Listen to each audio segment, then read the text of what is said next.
It has been 1 month since the President of the United States falsely tweeted that former President Barack Obama wiretapped him.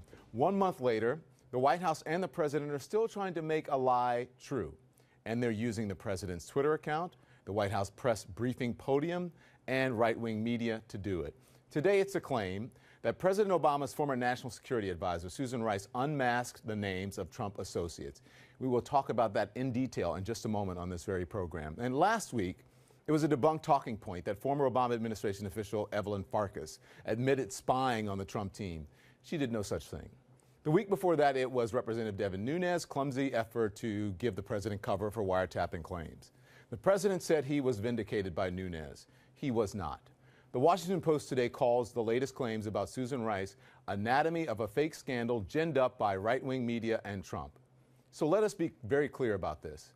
There is no evidence whatsoever that the Trump team surveilled or was spied on illegally. There is no evidence that backs up the president's original claim.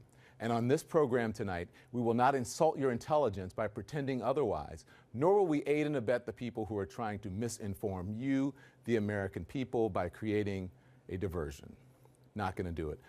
I want to tell you that we're learning tonight that President Trump spoke briefly with President Vladimir Putin today to express his sympathies to the Russian people in the wake of a terror attack in St. Petersburg. I want to bring in now Michael Isikoff. He's the chief investigative correspondent for Yahoo News, former CIA analyst Neda Bakos, CNN's Jim Sciutto, and the Washington Post Adam Intos. I'm so glad to have all of you on this evening. Jim, I want to start with you because you can bring us the details on this story. President Trump once again sees all of this as vindication for his false wiretap tweets, when it doesn't at all vindicate that. Do they know? Tell us what you're reporting tonight, because I understand that you have been speaking to a person who is close to Ambassador Rice. That's right. This is the first comment really we have from the Rice camp, in effect, on this allegation. And I'm told in simple terms that the allegation that Ambassador Rice improperly unmasked the identities of Americans is false. And that unmasking is something that happens when you're a senior national security official, whether Democrat or Republican. That's a statement from the Rice camp.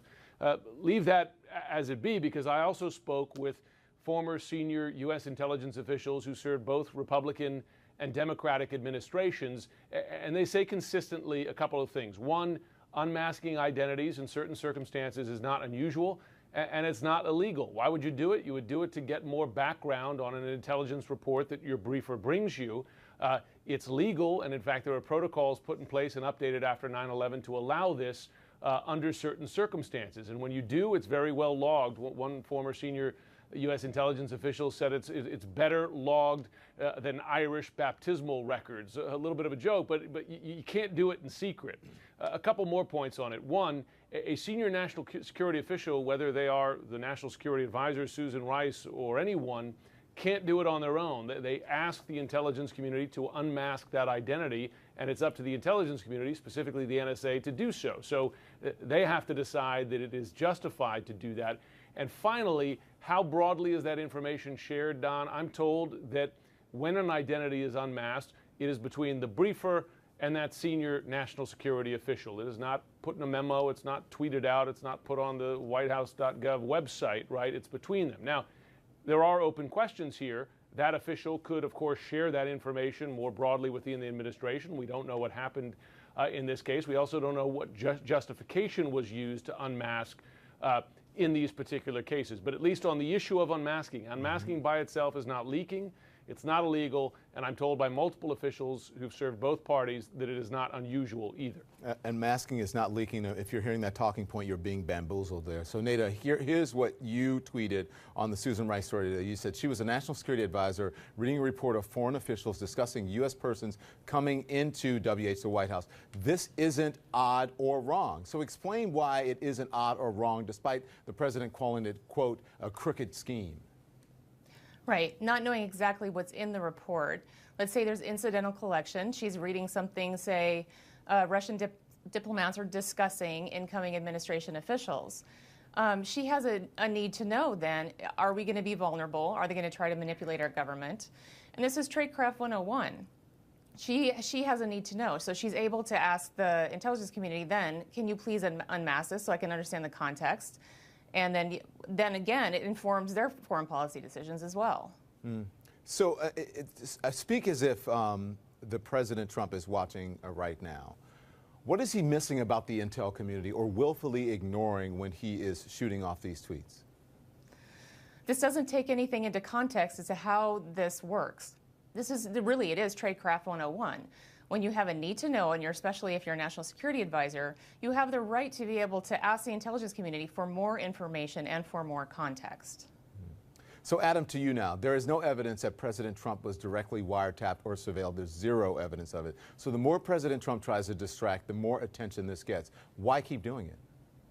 Well, I think, I'm not actually sure why he keeps on doing this. I mean, obviously, the reporting about connections with Russia are distracting from his agenda, and by maybe trying to point to incidental collection cases in which members of his campaign or transition team were unmasked is a way of pointing everyone in a different direction.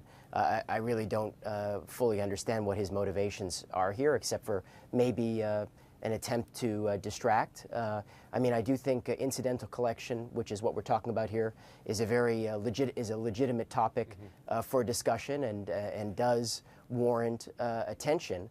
There are specific rules that are applied if people are unmasked. If a lawmaker, for example, is unmasked, there has to be a notification to the congressional oversight committees that oversee the intelligence community. So it is a legitimate issue, but it is, as your other guests have said, something that happens probably several times a week. If not more often than that. In this particular case, so it is a diversion. It is trying to get people to look at something else rather than what the president originally said. Michael, it's good to have you in studio. But I want you to speak to this. I want to play. This is Eric Swalwell, who sits on the House Intelligence Committee. He reacted to this Bloomberg News report today. Watch this. Just because Susan Rice would have been able to, quote unquote, unmask this information does not mean that anyone else is able to see it. It's often the case that only one individual or someone on their staff sees it. So this isn't a, sent out a reply all to the whole intelligence community where names are being released. It's usually just one person.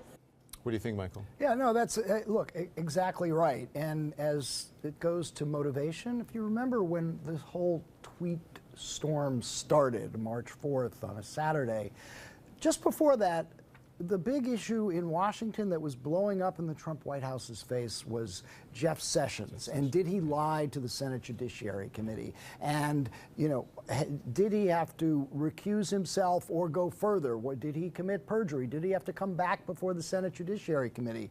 As soon as President Trump started tweeting about the wiretapping at Trump Tower, that discussion pretty much dropped off the table. So in one sense, it was effective. It diverted public attention from what was the issue du jour at the time. But didn't he open up an entirely different can of worms now? He opened up a completely different issue that in some ways is plaguing him even more.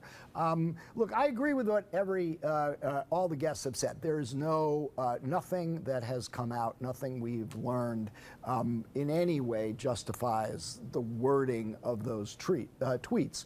But there are issues about incidental collection.